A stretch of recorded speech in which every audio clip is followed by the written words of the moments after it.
प्रदेश में बेसिकली 2 कानून हैं जो बहुत ही ज़्यादा सख्त हैं कि पुलिस चाहे तो जिसके अगेंस्ट एक एफआईआर है, गैंगस्टर की एफआईआर कर सकती है, गैंगस्टर एक्ट लगा सकती है। एक व्यक्ति है जिसके खिलाफ 5 एफआईआर है, ओके। उसके खिलाफ नहीं लगा सकती। बिना कोर्ट के परमिशन के 90 डेज इनको राइट है कि वो किसी को डिटेन करके रख सकते हैं। हम गैंगस्टर एक्ट में एंटिसिपेटरी बेल फाइल नहीं कर सकते। कोर्ट जो है वो बाउंड है जब तक कि उस एक्ट को अनकॉन्स्टिट्यूशनल ना किया जाए। तो सेशन कोर्ट के क्या चांसेस होते हैं कि इनको बेल ग्रांट करें? इसमें मुख्तार अंसारी, अतीक अहमद 2 ये बड़े नाम हैं जिन पर गैंगस्टर एक्ट लगा। तो इससे समझ में आता है कि गैंगस्टर एक्ट यूपी के अंदर, उत्तर प्रदेश के अंदर काफ़ी कठोर है। काफ़ी साथ ही गुंडा एक्ट भी है जो काफ़ी कठोर है। इस प्रोग्राम में आपका स्वागत है। मेरा नाम है फयाज़ खालिद और मेरे साथ हैं आज एडवोकेट मोहम्मद अनस चौधरी। ये सुप्रीम कोर्ट के लॉयर हैं और इनको तकरीबन 5 साल से ज़्यादा का तजुर्बा एक्सपीरियंस है इस फील्ड में। और आज हम इनसे जानेंगे उत्तर प्रदेश के अंदर जो कठोर कानून है, जिसकी वजह से क्रिमिनल्स हो या आम नागरिक हो सब परेशान रहते हैं और पुलिस को असीमित शक्ति है और किस तरह से सरकार इसको लागू किए हुई है। इससे रिलेटेड जो भी बातें हैं हम अनस साहब से जानने की कोशिश करेंगे और ये जानेंगे कि फिर ये जो गैंगस्टर एक्ट है कहाँ तक वैलिड है और कहाँ तक इसको चैलेंज किया जा सकता है आगे। तो आइए शुरू करते हैं आज का प्रोग्राम एडवोकेट मोहम्मद अनस चौधरी के साथ।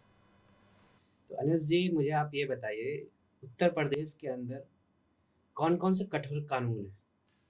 उत्तर प्रदेश में बेसिकली 2 कानून हैं जो बहुत ही ज़्यादा सख्त हैं। एक गुंडा एक्ट, दूसरा गैंगस्टर एक्ट। अच्छा, 2 कानून सबसे ज़्यादा सख्त हैं जो वर्तमान में लागू हैं। तो ये गैंगस्टर एक्ट कैसे कठोर कैसे है? गैंगस्टर एक्ट की कठोर होने की कई वजहें हैं। जो उसमें एक जो सबसे प्रमुख जो मेन वजह है, वो ये है कि गैंगस्टर एक्ट सिंगल केस पर किसी के अगेंस्ट लगाया जा सकता है, एफआईआर की जा सकती है गैंगस्टर एक्ट में। जैसे फॉर एग्ज़ाम्पल एक कोई व्यक्ति है, उसने चोरी की एफआईआर हुई। ठीक है। तो चोरी की जो एफआईआर है उसके बेस पर उस पर गैंगस्टर एक्ट लगाया जा सकता है। कैसे? क्या टेक्निकलिटीज़ है इसमें लगाने की? इसमें जो गैंगस्टर एक्ट है वो खुद कहता है, उसमें ये प्रोविज़न है हुँ, कि अगर किसी के खिलाफ कोई एक एफआईआर दर्ज है तो उसके बेस पर गैंगस्टर एक्ट लगाया जा सकता है। अच्छा। यानी उसका कोई प्रीवियस अगर क्रिमिनल क्रिमिनल हिस्ट्री है अगर, हिस्ट्री है तो उस बेसिस पे गैंगस्टर एक्ट लगाया जाता लगाया है। जा सकता है। तो ये जो गैंगस्टर एक्ट लगाते हैं तो इसमें पुलिस को कितने राइट्स हैं? क्या आपको लगता है कि पुलिस को असीमित शक्ति दी गई है इसके अंदर? बिल्कुल असीमित शक्ति है पुलिस के पास, हुँ, क्योंकि एक रीज़न जो एक वजह है वो ये है कि पुलिस चाहे तो जिसके अगेंस्ट एक एफआईआर है, गैंगस्टर की एफआईआर कर सकती है, गैंगस्टर एक्ट लगा सकती है। हुँ, एक व्यक्ति है जिसके खिलाफ 5 एफआईआर है, ओके। उसके खिलाफ नहीं लगा सकती। अच्छा। इसके अलावा जो पुलिस को शक्ति है इसमें, जो इन्वेस्टिगेशन है, हुँ, चार्जशीट पुलिस 1 साल का पुलिस को टाइम मिलता है, 1 साल में पुलिस चार्जशीट फाइल कर सकती है। हुँ, और जो पुलिस कस्टडी है, जो सबसे इसमें खतरनाक चीज़ है, वो ये है कि 90 डेज़ तक पुलिस कस्टडी हो सकती है। तो अच्छा। इस 90 डेज़ जो पुलिस कस्टडी है, तो वो इस एक्ट को और ज़्यादा तो ये खतरनाक बिना बनाती है। कोर्ट के परमिशन के 90 डेज़ इनको राइट है कि वो किसी को डिटेन करके रख सकते हैं। नहीं, कोर्ट जो है वो भी एक्ट के हिसाब से जो प्रोविज़न है, उस हिसाब से वो रिमांड कोर्ट देंगी, ओके, यानी क्योंकि वो प्रायर परमिशन इज़ ग्रांट तभी कोर्ट होता है। कोर्ट ग्रांट कर सकती है, क्योंकि अच्छा, वो एक्ट में है वो प्रोविज़न। कोर्ट जो है वो बाउंड है जब तक कि उस एक्ट को अनकॉन्स्टिट्यूशनल ना किया जाए। ओके। इट मीन्स कि अगर कोई क्रिमिनल इस मामले में इम्प्लिकेट हो जाता है, तो फिर उसके पास कोई राइट नहीं बचता है कि वो बाहर आ सके इनिशियल स्टेज में, जब तक के डिटेन है वो। एक प्रॉब्लमैटिक चीज़ जो है इसमें, यूपी में एंटिसिपेटरी बेल का प्रोविज़न पिछले 1-2 साल से लाया गया है। ठीक है, इमरजेंसी के पीरियड में उसको ख़त्म कर दिया था। ठीक है। लेकिन जो प्रोविज़न लाया गया है, उसमें एक जो चीज़ की गई है गैंगस्टर एक्ट के मुतालिक, गैंगस्टर एक्ट को एक्सक्लूड कर दिया गया है। हम गैंगस्टर एक्ट में एंटिसिपेटरी बेल फाइल नहीं कर सकते। अच्छा, तो क्या ये गुंडा एक्ट में भी ऐसी है? गुंडा एक्ट की प्रोसीडिंग्स थोड़ा डिफरेंट है। क्योंकि अच्छा। उसमें हमें जेल नहीं जाना होता, उसमें हमें जिला बद्र किया जाता है, एक्सटर्न किया जाता है उसमें। तो इस हिसाब से गैंगस्टर एक्ट के अंदर एंटीसिपेटरी बेल नहीं लगा नहीं सकते, लगा सकते, इसलिए ये कठोर माना जाता है। कठोर माना जाता है। और एक जो वजह इसकी अगर हम बिल्कुल बेसिक देखें, एक एग्जांपल के तौर पर लें कि किसी व्यक्ति ने चोरी की, हुँ, चोरी करने में वो जेल गया, एफआईआर हुई, फिर उस चोरी की एफआईआर के बेस पर सेम फैक्ट्स पर दूसरी गैंगस्टर की एफआईआर होती है, तो अच्छा। अब उसको गैंगस्टर एक्ट में जेल जाना होगा, जबकि फैक्ट चोरी के ही है। बेस केस जो है वो चोरी वाला बेस केस है, तो उसी में वो उसको जेल जाना होगा। अच्छा, तो पुलिस को किन वजह से लगता है कि इस पे गैंगस्टर एक्ट लगना चाहिए? बेसिकली पुलिस जो इस शक्ति का इस्तेमाल करती है वो मनमाने तरीके से करती है। अच्छा, तो इसका मतलब यही हुआ कि पुलिस के पास असीमित शक्तियाँ ऐसी हैं शक्ति है, और सरकार ने दे रखी है शक्तियाँ ये। ये कानून इन शक्तियों को देता है पुलिस को। तो ये सरकार की मंशा क्या है इसके पीछे, गैंगस्टर एक्ट को इतना कठोर बनाने के पीछे? जो असल मंशा होती है, ये कई बार जो पॉलिटिकली ओपोनेंट लोग होते हैं, ये उन पर भी इस्तेमाल किया जाता है। तो जिस तरह से यूपी के अंदर ऐसे बहुत सारे पॉलिटिकल फेसेस रहे हैं जो इस केस में इम्प्लिकेट हुए, जेल में भी गए। तो मैं आपसे ही जानना चाहूँगा, ऐसे कितनी फेमस पर्सनैलिटी या कोई पॉलिटिकल फेस रहा हो जिस पे गैंगस्टर एक्ट लगा हो और वो इतना कठोर रहा हो कि उनकी पॉलिटिकल पहुँच के बावजूद इस एक्ट की वजह से वो जेल से बाहर नहीं आ पाए हों? इसमें मुख्तार अंसारी, अतीक अहमद, दो ये बड़े नाम हैं जिन पर गैंगस्टर एक्ट लगा है। अच्छा। इन दोनों के खिलाफ गैंगस्टर एक्ट की कार्रवाई हुई है।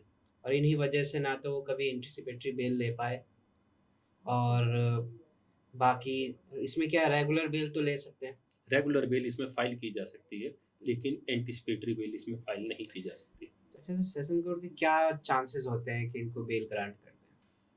ये जो चांसेस हैं, जब पुलिस बहुत ज़्यादा इन्वॉल्व करने लगती है, कोई भी एक्ट जब मिसयूज़ होना शुरू होता है, तो उसके बाद रिलीफ के चांस बढ़ने लगते हैं, क्योंकि कोर्ट को भी लगता है, कोर्ट जब एग्जामिन करती है कि किसी के खिलाफ सिर्फ एक केस है, तो जर्नली कोर्ट बेल ग्रांट कर देती है। और ये गैंगस्टर एक्ट को ख़त्म करने के लिए जिस पे लगा है, अगर वो इस चीज़ को क्वाश कराना चाहता है तो उसको इस क्या प्रोविज़न है?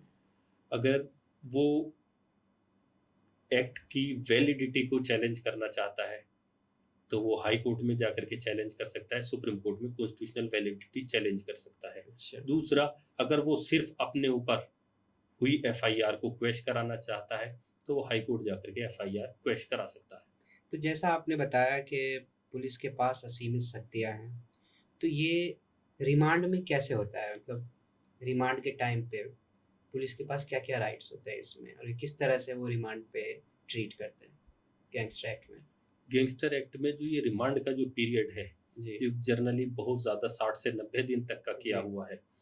ये अगर हम टेक्निकली देखें, तो ये गलत इसलिए भी है, क्योंकि गैंगस्टर एक्ट की जो एफआईआर होती है, इसमें इन्फॉर्मेंट पुलिस होती है, अच्छा, किसी भी सब इंस्पेक्टर की तरफ से एफआईआर दर्ज होती है। ठीक है, इसमें विटनेसेस जर्नली पुलिस ऑफिसर्स होते हैं। ठीक।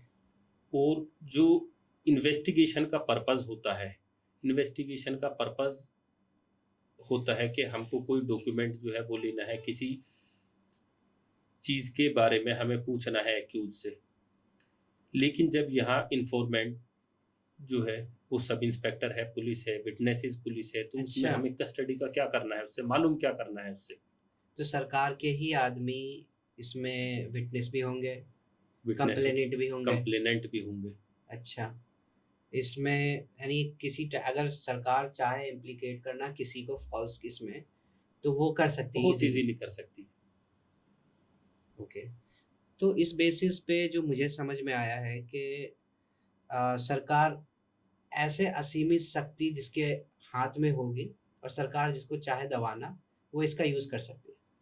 जो जनरली मैंने देखा है, गैंगस्टर एक्ट दो लोगों पर ज़्यादा लगाया गया है। एक तो गरीब लोगों पर, जो गांव के लोग हैं, जी, उन पर सबसे ज़्यादा गैंगस्टर की कार्रवाई हुई है। और दूसरा जो पॉलिटिकली ओपोनेंट है, जी। इन लोगों पर सबसे ज़्यादा कार्रवाई की गई है। मेरा ये मानना है कि अगर हम एक सर्वे करें, तो मुझे ये लगता है जो शहरी लोग हैं उन पर कम एफआईआर हुई है गैंगस्टर की, अच्छा, और जो गांव के लोग हैं उन उन पे पर ज़्यादा। एफआईआर ज़्यादा मिलेंगे अगर ये सर्वे तो किया जाए। आपको तो सुप्रीम कोर्ट का काफ़ी तजुर्बा है इन सब चीज़ों में, 5 साल से ज़्यादा आपने गैंगस्टर एक्ट वाले मामलों को भी आपने देखा है। मुझे कोई ऐसा बताइए जिसमें बेसिक लेवल से किसी गरीब लोग पे लगा हो और फिर उन्हें सुप्रीम कोर्ट तक का दौरा करना पड़ा हो इस मामले में, और कितने चैलेंजिंग रहे उनके लिए, जहाँ लोअर कोर्ट या डिस्ट्रिक्ट कोर्ट, सेशन कोर्ट उनके लिए कोई कारगर नहीं रहा। फिर वो हाई कोर्ट आए, हाई कोर्ट से भी उन्हें ज़मानत नहीं मिल पाई या कुछ इस तरह की चीज़ें रहीं, और तब उन्हें उनके लिए गैंगस्टर एक्ट काफ़ी कठोर साबित हुआ। जनरली होता ये है कि जब किसी के खिलाफ गैंगस्टर एक्ट की कार्रवाई होती है, तो अगर हम यूपी जैसे इलाके को देखें, वहाँ पर लोग जो लिटरेसी रेट देखें वो बहुत कम है, लोग पुलिस से डरते हैं। तो एक जो थोड़ी सी चीज़ ठीक नहीं होती वो ये है कि लोग कॉन्स्टिट्यूशनल वैलिडिटी को चैलेंज करने के बजाय बेल लेना पसंद करते हैं अच्छा, कि खुद बच जाएं हम, वो कोशिश पहली रहती है। दूसरा चैलेंज इसलिए भी नहीं करते कि हाई कोर्ट चैलेंज करेंगे, जी, फिर हाई कोर्ट ने नहीं किया वो सुप्रीम कोर्ट आएंगे। दूसरा, जब एक एक्ट को चैलेंज किया जाता है तो हम सरकार के बनाए हुए जब कानून को चैलेंज करते हैं तो एक लोगों में चैलेंज करते हुए डर भी होता है। जी। तो ये तो जनरली कॉन्स्टिट्यूशनल वैलिडिटी की जहाँ तक बात आती है, हम देखते हैं या तो जो सोशली साउंड होते हैं वो लोग इस चीज़ पे आगे बढ़ते हैं, एनजीओज़ आगे आती हैं, या फिर कोई बड़े ऑर्गेनाइजेशन जो ये जानता हो कि इसकी कॉन्स्टिट्यूशनल वैलिडिटी किस हद तक है और ये किस हद तक चैलेंजेबल है अगेंस्ट द गवर्नमेंट, तो ही वो लोग आगे आते हैं। लेकिन आम जनता की जहाँ तक बात है वो तो फिर इस चीज़ में आगे नहीं बढ़ती, क्योंकि उन्हें तो पहले अपने आप को बचाना होता है। और अगर वो बेल ना लेकर के कॉन्स्टिट्यूशनल वैलिडिटी की बात करने लगे, तो how far it will go, that will be the main question. तो इस वजह से हो सकता है कि मोस्टली लोग प्रेफर नहीं करते हैं।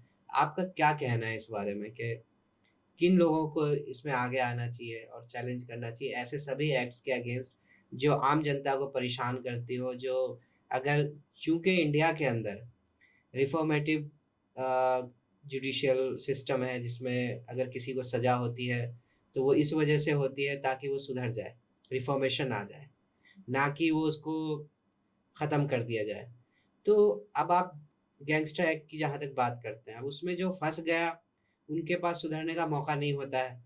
अगर कोई एक बार का क्रिमिनल एक्टिविटी किया होता है, उस पे कोई एक हिस्ट्री है, उसके बुनियाद पे ये एक्ट लगा है। लेकिन अब उसके पास चांसेस नहीं आ गए क्योंकि वो इससे ही केस से निकलते-निकलते काफ़ी समय लग जाता है। तो इस पे मेरा ये एक और क्वेश्चन अराइज़ होता है कि इसमें कितना टाइम लग जाता है जब किसी एक पे गैंगस्टर एक्ट लग जाए तो?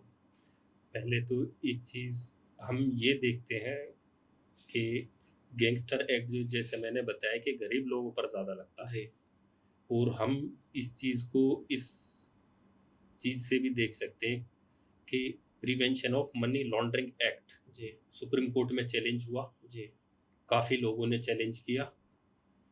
तो आप नंबर ऑफ पीपल वहाँ पर देखना जिन्होंने चैलेंज किया, अच्छा। पॉलिटिकल लीडर्स ने चैलेंज किया, और वहीं आप गैंगस्टर एक्ट को देखें, हुँ, हुँ। किसी ने गैंगस्टर नहीं। एक्ट किसी ने चैलेंज नहीं किया, अच्छा, क्योंकि ये गरीब लोगों पर ज़्यादा इस्तेमाल हो रहा था। Okay. Prevention of money laundering act जो है वो पैसे वाले लोगों पर इस्तेमाल हुआ, उन अच्छा, लोगों ने चैलेंज किया।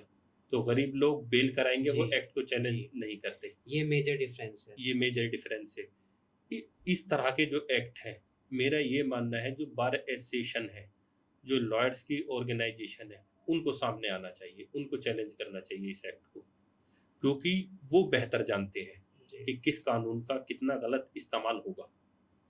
तो आपको क्या लगता है, सरकार सरकार जनता के लिए काम करना चाहती है या फिर जो गवर्नमेंट है उनको ये फ़ेवर करते रहें, इस वजह से ये एक्ट को आगे वो कुछ करना नहीं चाहती? ये सरकारें जो होती हैं ये कई बार इस तरह के कानून लाती हैं, और उनका एक जो पर्पस होता है वो पर्पस होता है ओपोनेंट को जी, इम्प्लीकेट करना।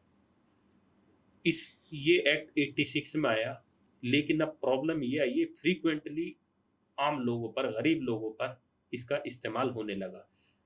और गलत चीज़ इसलिए भी है कि स्पेशल लॉ है, गैंगस्टर एक्ट ये स्पेशल एक्ट है। जी, स्पेशल एक्ट को तब लगाना चाहिए जब स्पेशल सर्कमस्टांस हो, कोई गैंगस्टर हो, एक आदमी जिसने चोरी की, आपने उस पर गैंगस्टर एक्ट लगा दी, स्पेशल एक्ट की ज़रूरत क्या है? अभी पहले उस व्यक्ति का ट्रायल हो जाए, हो सकता है कि उसका एक्विटल हो जाए। जी।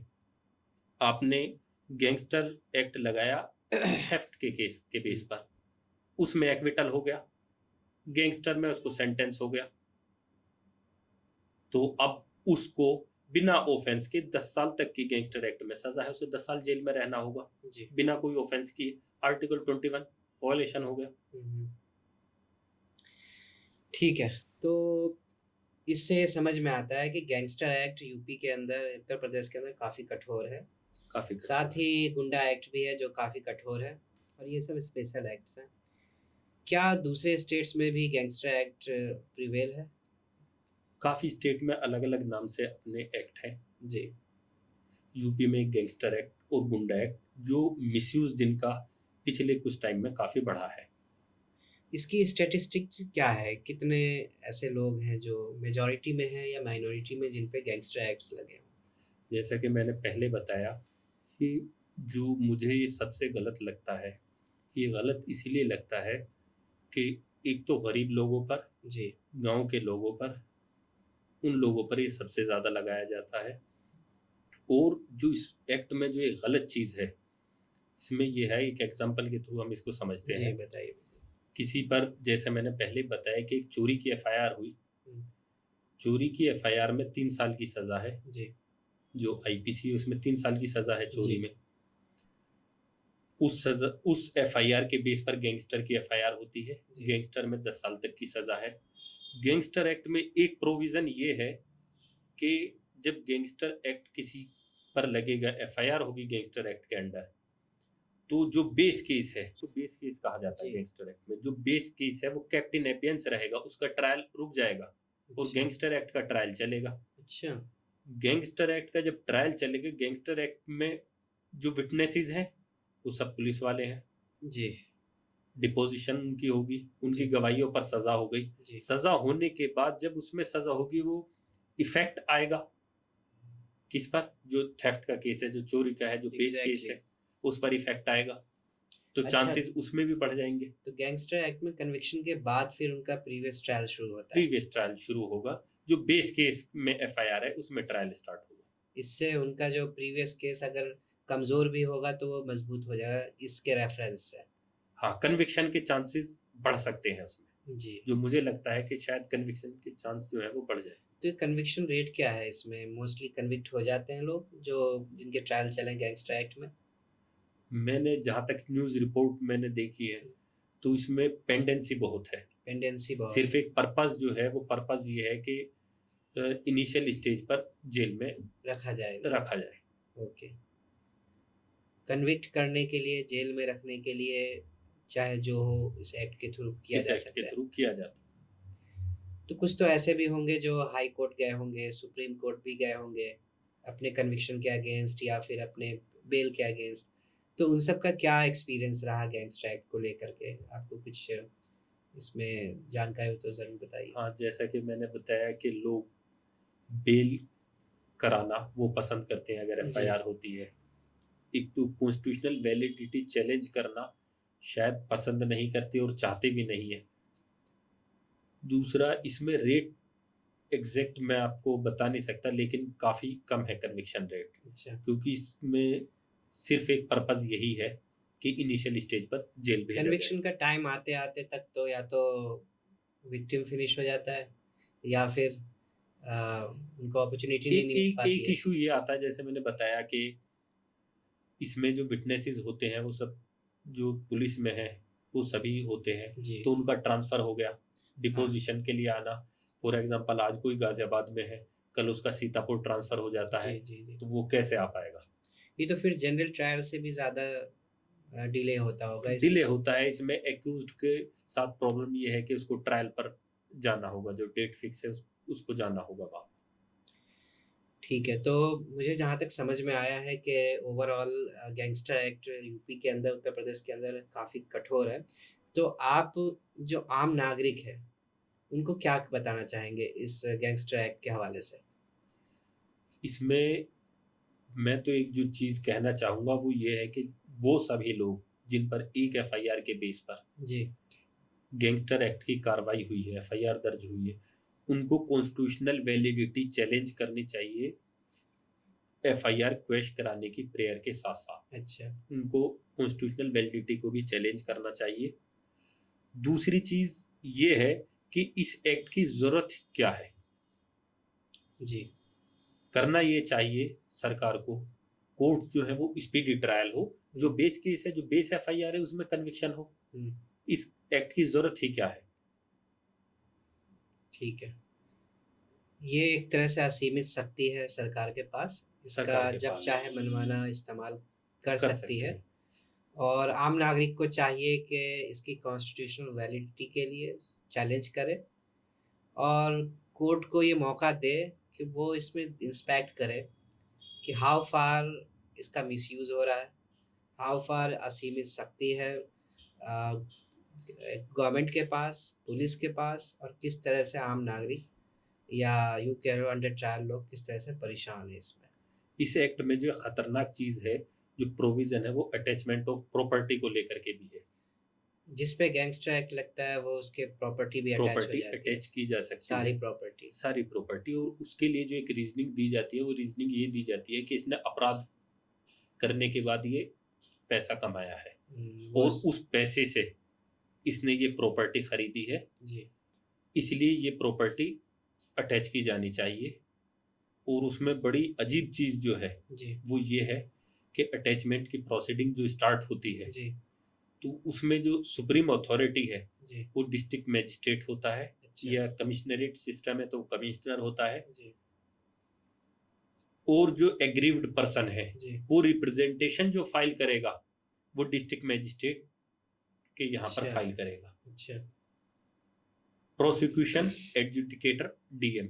तो एक कोई भी व्यक्ति हुँ, वो ये कैसे कह सकता है कि मेरा जो ये फैसला है, मेरा जो ऑर्डर है ये गलत है? जी, अब इस जिसने कहा है कि प्रॉपर्टी अटैच होनी चाहिए, उसी के पास हम जाएँ कि आपने गलत ऑर्डर किया है, वो प्रैक्टिकली हम सोचे वो कैसे मानेगा कि मैंने गलत ऑर्डर किया है? सही बात है यानी फैसला भी आप दे रहे हो और दूसरी और चीज़, आप वैलिड भी आप ये ही कर रहे हैं। बिल्कुल, और ये कैसे पुलिस ने तय कर लिया कि ये वो पैसे हैं जो अपराध से कमाए हुए हैं, कैसे तय कर लिया? इसके लिए सिविल कोर्ट पहले ये डिसाइड करे कि ये पैसे जो हैं ये अपराध से कमाए हुए हैं, ये कोर्ट को डिसाइड करना चाहिए, पुलिस ने कैसे सोच लिया अपने आप ही? तो इट मीन्स कि जुडिशियल प्रोसीडिंग्स का मौका ही नहीं मिल पाता। मौका ही नहीं मिल पाता। और चीज़ें जब हम प्रैक्टिकली देखते हैं वो बहुत अलग होती है। एक किसी पर गैंगस्टर की एफआईआर हुई, वो भाग जाएगा। आम आदमी क्या करेगा? वो तो भागेगा, और मीनवाइल ये सारी प्रोसीडिंग्स स्टार्ट हो जाती हैं। डर ये होता है कि अगर वो कोर्ट में जाएगा तो वो अरेस्ट ना हो जाए वहाँ से। तो मीनवाइल ये सारी चीज़ें जो हैं ये कर ली जाती हैं। तो ये गैंगस्टर एक्ट एक तरह से पार्शियल नहीं है और बस एक मोहरा की तरह इस्तेमाल किया जा सकता है इस एक्ट को। अगर मुझे तो मेरा ये मानना है गैंगस्टर एक्ट के बारे में कि ये एक वेलफेयर स्टेट को पुलिस स्टेट बनाने का काम करता है। यानी पुलिस को असीमित शक्ति इसी ऐसी के द्वारा शक्ति मिलती देता है। है। तो इसके अगर हम एक ये तो बातें हो गई वो जो आज हम देख रहे हैं और प्रैक्टिकल वे में चल रही है। लेकिन अगर हम पॉजिटिव साइड लेकर चलें, सरकार के पॉजिटिव मंशे को लेके चले और तो किस हद तक ये ठीक है? किस हद तक ये ठीक है? असल में मैं लॉ स्टूडेंट हूँ, तो जी, मेरा थोड़ा-सा नज़रिया अलग है। जी, मेरा ये मानना है कि ये स्पेशल एक्ट क्यों हो? अगर किसी केस में ट्रायल नहीं हो रहा या ट्रायल नहीं चल रहा, तो इसमें ये देखना चाहिए कि गलती किसकी है, ट्रायल स्पीडी क्यों नहीं है? जी, इट मीन्स कि जो लॉ पहले से है, उस जो मामला पहले से ही सब जुडिस है, उस पे गौर करना चाहिए, ना कि नए एक्ट बना कर के उसको एनफोर्स कर दिया जाए और उस पे फिर ट्रायल चला दिया जाए। ट्रायल चला दिया जाए। इससे ओवरलैपिंग होती है, इससे फिर प्रीवियस आप एक्ट को ही ओवरलैप कर रहे हैं, ओवरराइड कर रहे हैं बल्कि, तो उसका उसकी रेलेवेंसी खत्म हो रही है। और आप स्पेशल लॉज़ लगा के आप उसको बिल्कुल ही उसके राइट्स छीन रहे हैं एक तरह से। राइट छीन रहे हैं। जैसे मैंने आपको एक एग्जांपल चोरी का ही दिया। अगर किसी पर चोरी की एफआईआर होती है, आप स्पीडी ट्रायल करें, उसका कन्विक्शन हो या एक्विटल हो, वो हो गया। उसके बाद वो कोई और ऑफेंस करता है दूसरा, दूसरी एफआईआर करे उस पर। और गैंगस्टर एक्ट में जो एक गलत चीज और भी है, गैंगस्टर एक्ट एक व्यक्ति के खिलाफ सिर्फ एक बार नहीं लगाया जा सकता, बार बार यूज किया जा बार सकता बार यूज किया जा सकता है। जैसे एक किसी ने एक एफआईआर, वही चोरी वाला एग्जांपल अगेन, चोरी जी की, जी गैंगस्टर की एफआईआर हो गई। गैंगस्टर के एफआईआर करने के बाद उसका नाम किसी और एफआईआर में आ गया, एक और दूसरे चोरी में आ गया, फिर उसके बेस पर फिर गैंगस्टर की एफआईआर हो गई। जिन पे डबल ट्रिपल गैंगस्टर एक्ट लगते हैं उनका क्या हाल मल्ट होता है? बस उनका हाल यही होता है कि एंटिसिपेटरी बेल का प्रोविजन नहीं है, जेल में वो रहते हैं जेल में वो। जाएंगे। और जेल में हम देखते हैं कि वो जब जेल से बाहर आते हैं, हम उस मेंटेलिटी को भी देखें। जब जी किसी के ऊपर एफआईआर हो गई, जी मल्टीपल एफआईआर हो गई, तो वो तो ये सोचेगा कि अब जब मैं अपराधी बन ही गया, वो खुद को स्वीकार कर ही लेता है कर कि ही अब लेता मैं है, क्रिमिनल ही सही। क्रिमिनल ही सही। हम्म, तो हमें रिफॉर्मेशन का जो, रिफॉर्मेशन की तरफ हाँ, नहीं जा रहे। जहाँ अब जो ऑब्जेक्टिव है इंडिया के जुडिशल सिस्टम का, जूरिस्प्रूडेंस हाँ, जो है वो रिफॉर्मेटिव थ्योरी रिफॉर्मेटरी थ्योरी उसी पर लागू ही फेल नहीं हो हो रही है। लागू ही नहीं हो रही, प्रैक्टिकली नहीं लागू हो रही।